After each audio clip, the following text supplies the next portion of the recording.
사실 되게 재미있는 말씀인데 지금은 굉장히 위험한 말씀이 되어버렸습니다. 그 이유는 여러분 잘 아시는 한국교회를 지금 계속해서 뜯어먹고 있는 그 신천지들 때문입니다. 이분들이 요즘에 되게 대담해지셔서 어느 정도까지 왔느냐, 요즘에도 그렇습니다. 교회에 편지를 이제 담임 목사님 보세요 하고 이제 손편지 써서 매주 거의 한 통, 두 통 옵니다. 요즘 뭐 족족 버리니까요. 그래서 그리고 얼마 전부터는 이 회룡역 근처에서 이제 포교 활동을 하고 계십니다. 아예 대놓고.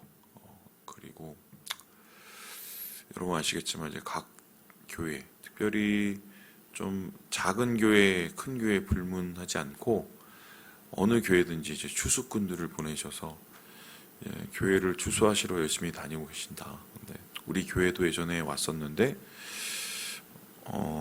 그냥 가셨다. 아시죠? 아는 체를 너무 안 해줘서 옛날에 우리 교회가 좀 그랬어요. 예. 근데 이분들이 사람들을 어떻게 꼬시느냐? 두 가지로 꼬시죠. 성경 공부하자고 해서 가면은 이때까지 제대로 배운 게 없구나 할 정도로 아주 성경의 모든 것을 비밀을 다 가르쳐 줄 수 있는 막 그런 이 소위 말해서 만능 열쇠 같은 거를 줍니다. 즉 그게 뭐냐면 오늘 나오는 이 비유, 특별히 뭐 천국 비밀 비유라고 하나요? 그 사람들 그런 걸 이제 가르칩니다. 그래서 이게 비유를 풀어주는 게 문제가 아니라 이 친구들은 친구는 아니네요. 저하고 그 모든 성경이 다 그냥 비유예요. 그래서 이 성경에 있는 모든 말들을 일종의 코드로 풀어서 뭐 예를 들어서 씨앗은 뭐 말씀, 뭐 새는 뭐 냄비는 뭐 이런 식으로 해갖고 성경에 있는 모든 말씀을 그렇게 다 풀어 헤칩니다. 그러니까 이제 그런 거를 왜 우리가 가르치겠어요? 그거는 말이 안 되는 건데. 근데 이제 성경을 잘 모르시는 분들은 안 들었던 소리고 뭔가 딱딱 떨어지는 소리니까 기분이 좋잖아요. 그리고 내가 또 나만 아는 것 같으니까 더 좋고. 그리고 그 성경 공부할 때 혼자 이제 거기 와 있는 게 아니라 사실 그분을 위해서 한 절반 이상은 다 같이 일부러 공부를 하고 계신 거기 때문에 그러면 막 박수 쳐주고 심지어는 나중에 돈도 줍니다. 아세요? 돈도 줘요. 그리고 이제 두 번째 이분들이 사람을 이제 현혹시키는 방법이 소위 말해서 정말 잘해줍니다. 정말 잘해줘요.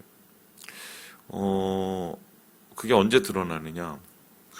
여러분 아시는 것처럼 이제 교회가 예전에 많이 따뜻했을 때는 이제 어느 분이 이제 상을 치르시거나 아니면 어려움을 치르실 때 어떤 일이 일어납니까?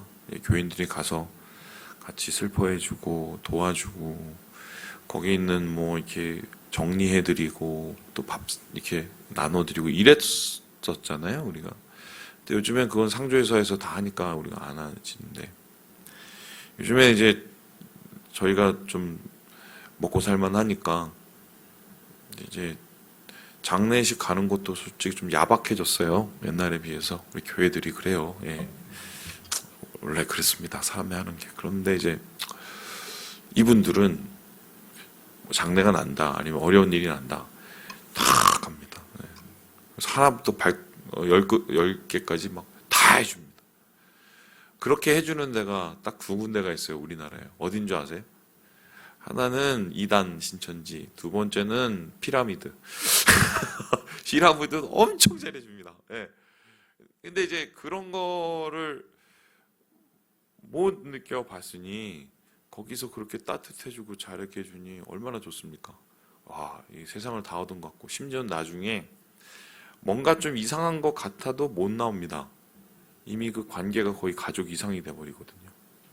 가족이 못 해주는 것까지 해주니까. 예, 그런 의미에서 이 비유 얘기만 나오면 이제 목사님들이 예전과는 다르게 알러지 반응을 보입니다. 하도 많이 당했기 때문인데. 근데 이거는 정말 성경을 너무 제대로 안 가르쳤고, 그리고 또 우리도 그 성경을 제대로 알고 싶지도 않아서 사실 생긴 일이 아닐까 싶은데, 오늘, 내일, 그리고 주일 이렇게 3일에 걸쳐서 비유에 대한 얘기가 나오거든요. 근데 예수님께서 비유를 하실 때는 거의 그 주제가 딱 정해져 있습니다. 특별히 예수님이 오늘 어떤 말씀을 하고 계시냐면 우리 2절의 말씀을 같이 한번 읽어보도록 하겠습니다. 2절의 말씀입니다. 시작. 이에 예수께서 여러 가지를 비유로 가르치시니 그가 가르치시는 중에 그들에게 이르시되. 예수님이 가르치시는 이유는 하나님 나라에 대한 것을 가르치십니다. 하나님 나라 우린 천국이라고 하죠. 그래서 대부분의 경우 예수님의 비유는 천국과 관련된 것이 많습니다. 그런데 그 천국과 관련된 것을 가르치실 때 우리가 마치 무슨 신천지 사람들이 얘기하듯이 몇몇의 사람들만 그것을 독식해서 그 열쇠를 가지고 성경을 풀 수 있는 것처럼 그런 바보가도 같은 사람들을 만들고 그런 소위 말해서 굉장히 유니크하고 굉장히 천재적인 성도를 생산하기 위해서 예수님께서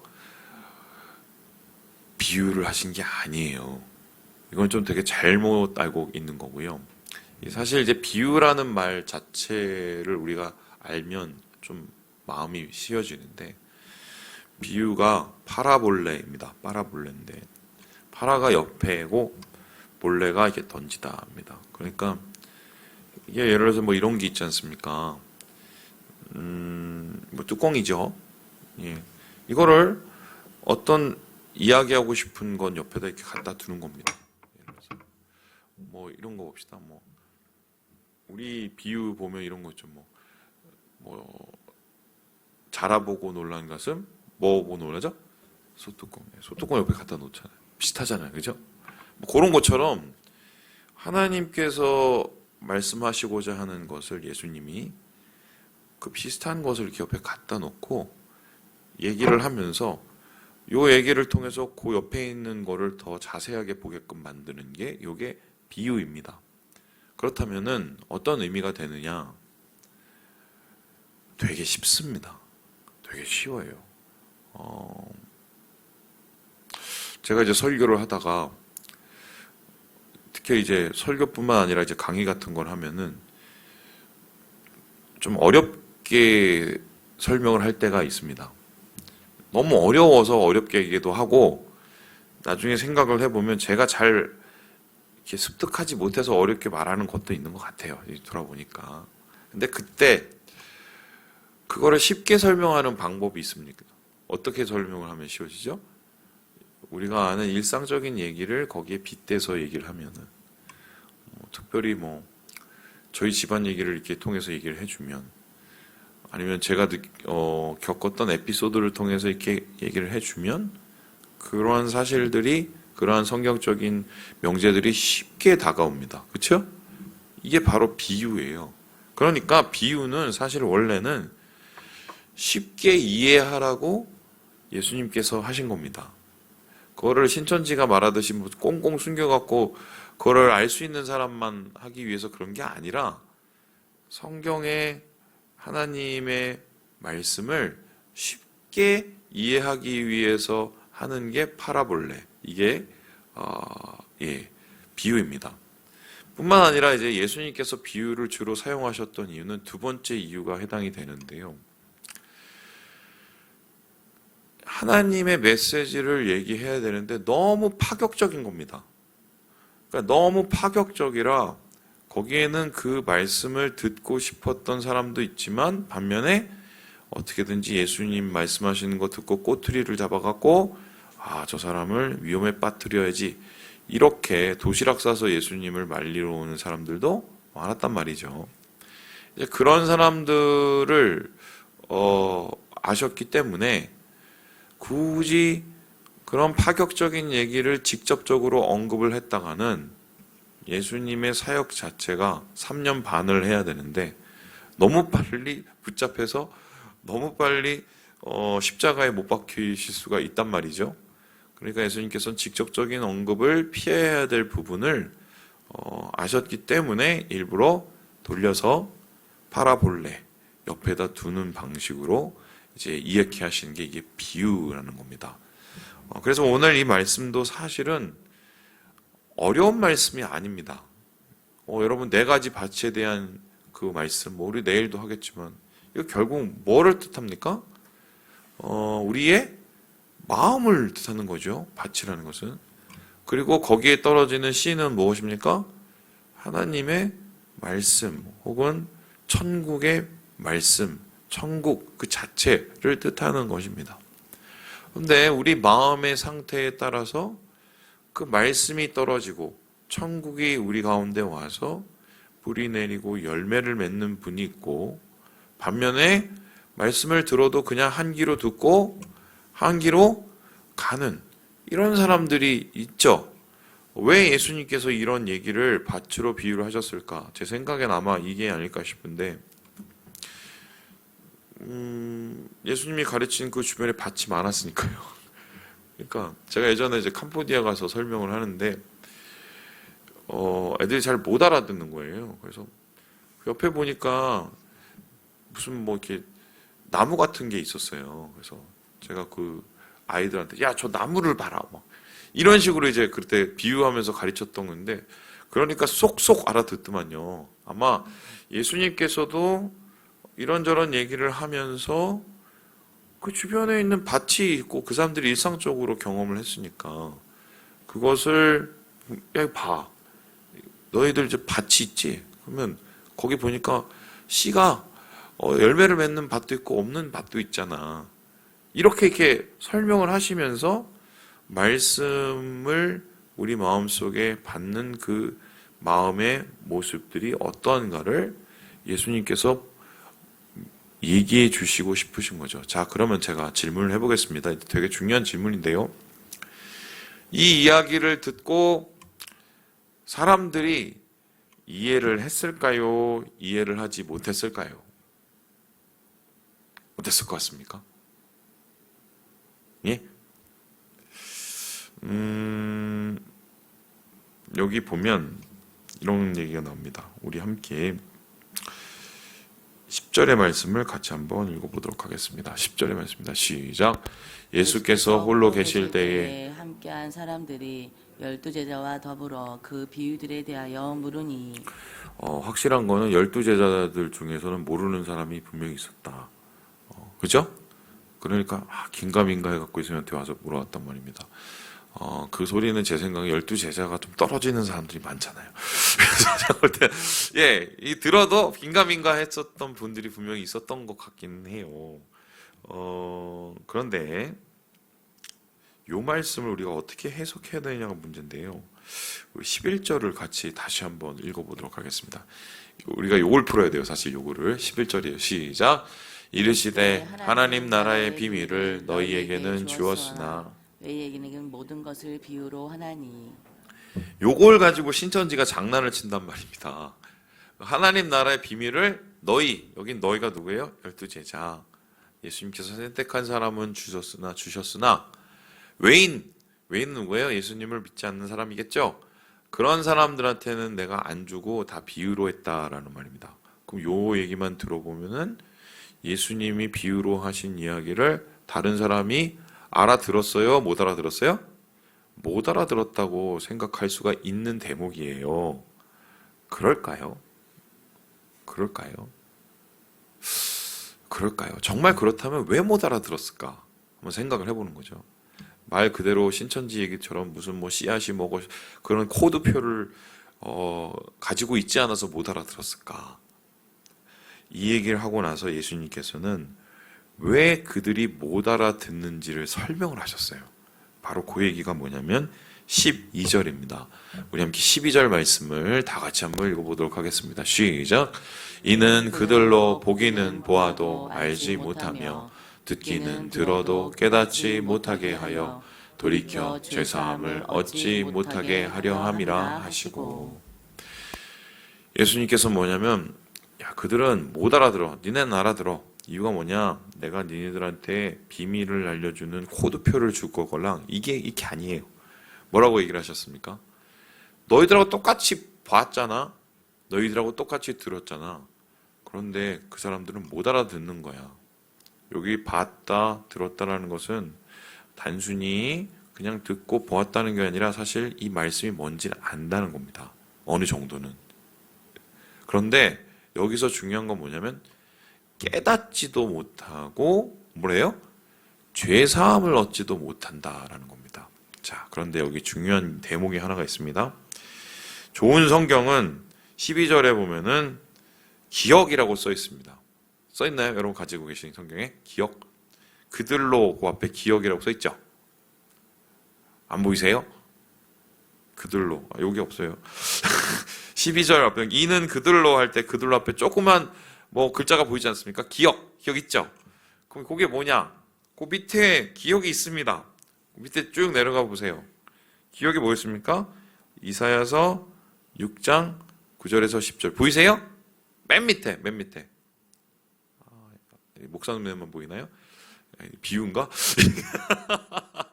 기억이라고 써 있고 그 맨 밑에 보면은 아예 밑에 줄로 내려오세요. 밑에 줄로 내려오면은 이사야서 기억이라고 써 있고 6장 9절에서 10절이라고 써 있습니다. 그 맨 밑에 그죠? 그게 뭐냐? 요 말씀이 예수님이 만들어낸 말씀이 아니라 이사야서 말씀을 어떻게 해요? 인용했다는 뜻입니다. 그러면 예수님께서 이사야서 말씀을 인용한 것은 지금 예수님이 비유로 설명하시는 이 상황이 이사야가 겪었던 상황하고 똑같은 상황이라는 소리죠. 그러면 이사야가 이 말씀을 하나님으로부터 들었던 상황은 어떤 상황이냐? 이런 상황인데 이사야가 이제 우리나라는 다 망했다. 왜냐?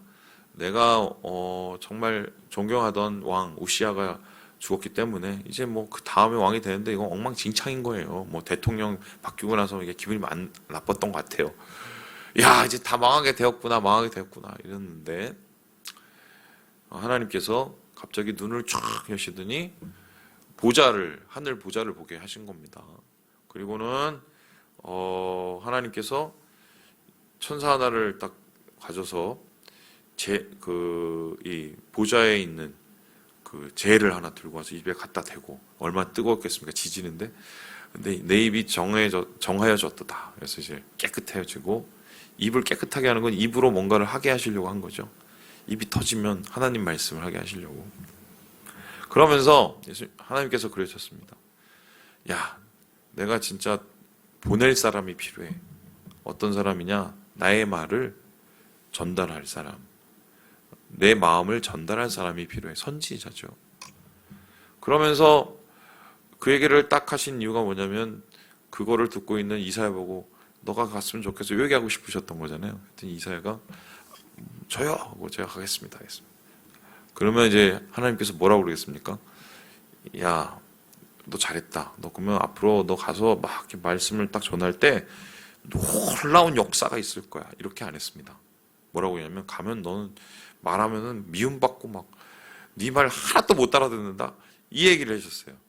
그래 그건 뭐냐면 네가 가서 얘기를 해도 봐도 못 보고 들어도 못 듣고 깨달아도 못 깨달을 거야. 그러면은 이사야가 하나님의 입이 돼서 전할 이유가 없지 않습니까? 그런데 하나님께서는 그래도 가서 전하라고 합니다. 그렇게라도 전해야 나중에 깨달으니까. 나중에 바벨론의 그 포로 끌려가서 우리가 그때 왜 그랬지? 이사야가 그때 얘기했는데 아하 우리가 잘못했구나. 요거를 위해서 이사야를 파송한 거죠. 사실은. 그러면 이제 질문을 해봅니다. 보아도 알지 못하고 들어도 듣지 못하고 깨닫지 못한다. 이유가 뭘까? 왜 그 사람들이 이사야는 비유로 안 하고 그냥 대놓고 얘기했단 말입니다. 니네들 다 망해 너 그러다가 끝나. 비유로 굳이 얘기를 안 했어요. 듣기 싫은 말만 골라서 야 이딴 식으로 하면은 니네 뭐 하나님한테 이렇게 되고 나중에 막 다 망하고 막. 그런데 이사야가 그런 얘기를 할 때 왜 사람들이 그거를 못 들었습니까? 들었죠? 봤는데 왜 못 봤습니까? 봤는데 듣기 싫어서 그런 거예요. 보기가 싫어서 그런 거예요. 거부한 거죠. 하나님 말씀을 듣기 싫으니까 안 들은 겁니다. 그 들으면 나한테 별로 기분이 안 좋으니까. 들으면 내가 뭔가 회개해야 되고 변해야 될 것 같으니까. 불편하니까. 그래서 안 들은 겁니다. 그런데 얼마나 이게 놀라운 표현이냐면 보아도 보지 못하고 들어도 듣지 못하는 게 이스라엘 백성이 아니라 원조가 있습니다. 원조가. 그 원조가 뭔지 아세요? 우상입니다. 우상 보세요. 눈이 이만하죠. 막 어떤 우상이 입이 막 이렇게 튀어나오고, 예? 귀가 막 이만한. 예, 여러분 그 산에 올라가면 그 돌로 이렇게 만들어 놓은 그거 보세요. 귀가 있다만. 예. 저보고 누가 뭐 부처님 귀라고 그러던데 왜 목사한테 자꾸 부처님이라고 하죠? 근데 그렇게 귀가 큰데 들어요, 걔네들이? 못 듣습니다. 눈대가 이만한데 들어요, 보아요, 뭐요? 못 봅니다. 왜 이스라엘 백성들이 그렇게 됐느냐? 우상 섬기다가 그렇게 된 겁니다. 그래서 하나님께서 그거 하지 말라고 하는데 계속 하고 싶거든요. 그러니까 이사야가 와서 하지 말라고 얘기하면 돌 던져서 쫓아보내고 나중에는 이사야를 어떻게 죽입니까? 톱에 썰어 죽여요. 그렇다면은 우리가 오늘 비유를 말씀하시면서 이 비유를 못 알아들을 거야, 사람들이. 이거는 이 비유의 뜻을 모른다는 소리가 아니에요. 알아도 안 듣는다는 소리입니다. 그런데 조금 길어졌습니다. 여기까지만 할게요. 우리도 생각해 보면 똑같습니다. 이런 거죠. 목사님 오늘 이렇게 말씀하시는데 너무 은혜가 됐어. 왜 은혜가 되냐? 이거 우리 남편한테 하는 소리야. 이거 우리 누구 집사한테 하는 소리더라고. 저는 그런 적 없어요. 다 이게 저는 말씀을 제가 봤습니다. 제가 다 저한테 하는 말씀들이에요. 저한테 제가 먼저 이걸 받고 찔려야 말씀이 되고 이게 은혜가 될 거 아니에요. 남한테 하는 이야기는 잘 들리는데 자기한테 하는 얘기는 그게 비유가 안 들리는 이유예요. 말씀을 마칩니다. 좀 씁쓸한가요? 근데 진짜 그 얘기예요, 이게. 그래서 신천지에 속지 마세요. 그런 거 없어요. 무슨 뭐 비유풀이 보인 것 다 쉬운 비유들이에요. 어려운 비유 하나도 없어요. 그냥 안 듣고 싶은 거예요. 안 듣고 싶은 거. 주님 안에서 오늘 하루 지혜의 문이 활짝 여셔서 주님의 은혜를 누리시면서 오늘 하루를 승리하시는 우리 모든 형제 자매들 되시길 주님의 이름으로 축원합니다.